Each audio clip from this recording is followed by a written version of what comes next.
año lo que hemos planteado es trabajar sobre la mejora de la eficiencia en todos los procesos. Hay que pensar que la sostenibilidad se consigue a partir de alcanzar la eficiencia por una parte en la utilización de los recursos, los energéticos y los materiales, y por otra parte a partir de la gestión, de la mejor gestión de todos los procesos. Desgraciadamente o agraciadamente en los procesos, en la arquitectura y en el urbanismo, existe una multitud de agentes, muchos que son públicos, otros que son privados, unos que están relacionados directamente con la construcción y con la ejecución de las obras, y en otros casos con trabajos administrativos, burocráticos y de gestión.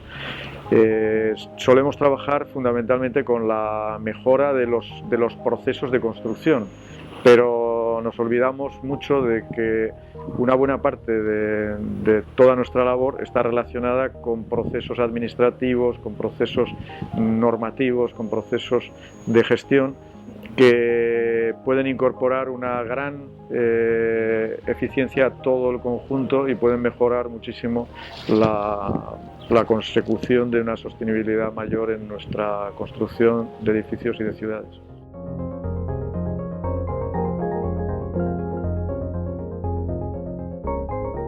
Well, hopefully the fulfillment of the main target of the Lean project, which is simplifying the laws, the proceedings, and then favoring the citizens in order to accomplish their desires and their projects, I think laws in Europe, the laws published by the administration, by the government, the parliament, the regions, etc., are to a large extent suffocating the initiatives of the citizens. And as in the United States or the United Kingdom, which are two countries extremely interested in improving the Lean methodology in order to be used in planning, as in those two countries, the rest of the European countries could benefit from this idea of simplifying the proceedings, going back to common sense, to down-to-earth solutions, And in this respect,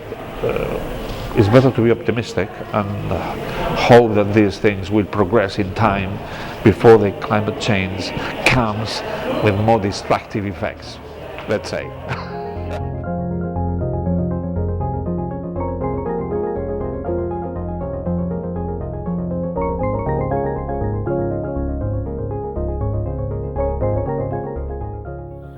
That's a very good question. I think there needs to be a much better consideration of the purpose of towns, and as we heard with Javier today, it's about people and how people use the towns, not necessarily about the regulations and meeting regulations. So simplification is really the important part of lean thinking in planning.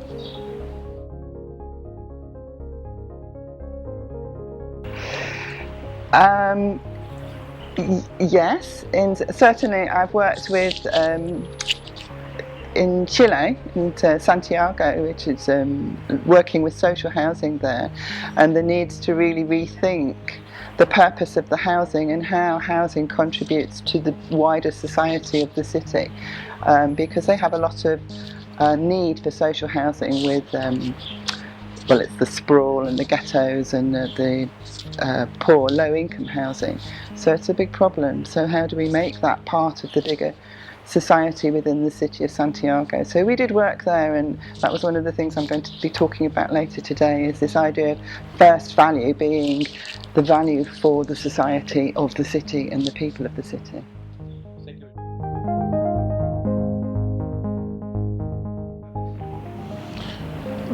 Es una pregunta complicada.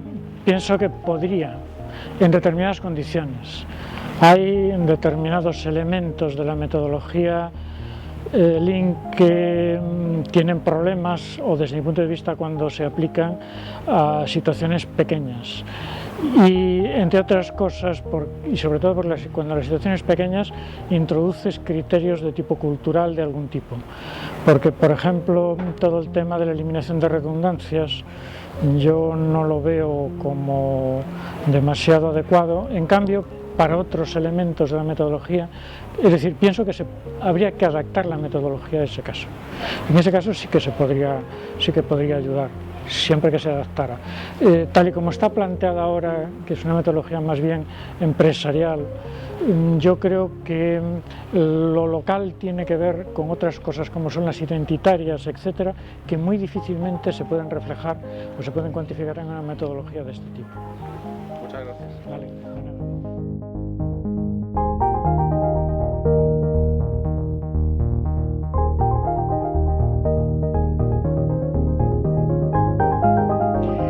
Well, I think one has to think leanly for whatever one does, even cooking an evening meal. So it is important to have clarity in one's ideas, in one's definitions, and also in the limits to what one can do. So if one wants to compare a city with an ecosystem, it is an analogy which has its limitations. And we are really focusing on learning from this theory of ecosystems to understand cities from a sustainable point of view. But sometimes there are elements which are more important and a greater hurdle, a greater obstacle to change than the biological understanding of a city according to the eco principles. For example, it is more important to understand that there are vested interests, even in the green industry, who have a different objective than us reducing, for example, the use of energy. They may want to have more energy efficiency, but overall the energy consumption might actually increase, which is not the same objective as we have. So it is not they don't think, they think also in a lean way, but according to their values, their approach, according to a commercial dimension, whilst we, I think, as urbanists, should think first about the people and their well-being.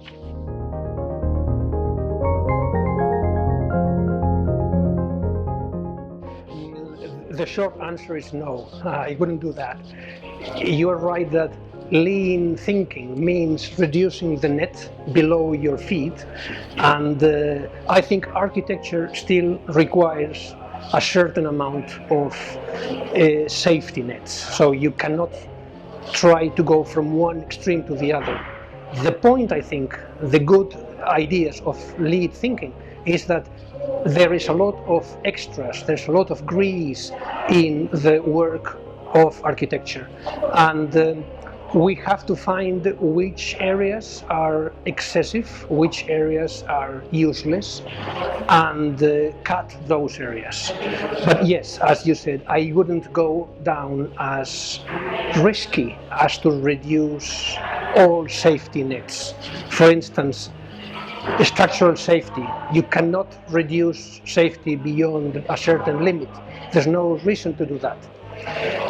But that said, I think we should think twice before we finish a project and find out those areas where there is potential for cutting, potential for efficiency, potential for cost reduction, and then use that reduction in some other areas that are more useful.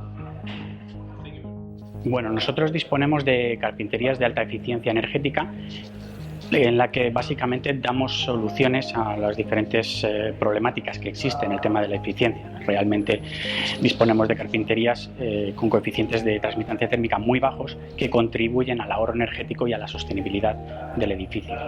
Sí, concretamente tenemos algunos proyectos ya realizados en los que hemos incorporado carpinterías de VEKA de alta eficiencia.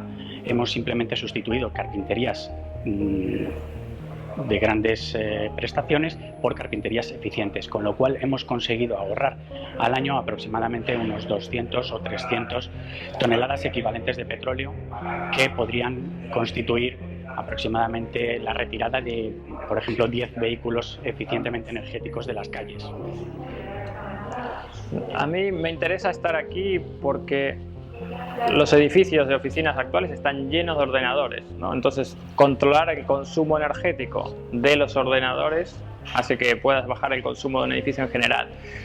Y lamentablemente, informática pertenece a los informáticos y ellos, como yo digo, no tienen en su ADN la preocupación por el ahorro de energía. Entonces nos parece que es importante apoyar este tipo de emprendimientos o este tipo de eventos para que nuestro mensaje se conozca en otras comunidades, otra gente que tiene la necesidad de bajar energía en los edificios, y cuando se encuentran con el consumo de informática es como que se dan por vencidos porque los informáticos no lo tienen asumido como una tarea que les competa ni es una prioridad dentro de su trabajo.